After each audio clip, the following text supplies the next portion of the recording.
ఆశగా అడిగింది మాతో సావాసం, హాయి హాయిగా నవ్వింది మాతో సంతోషం,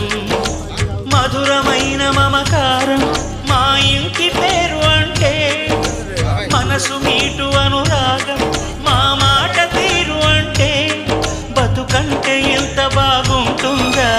అనుకోదా లోకం, ఇటువంటి వింత తను చూసిందా అనుకోదా స్వర్గం. సరే పమా గరే సరే సరే సా ఆశ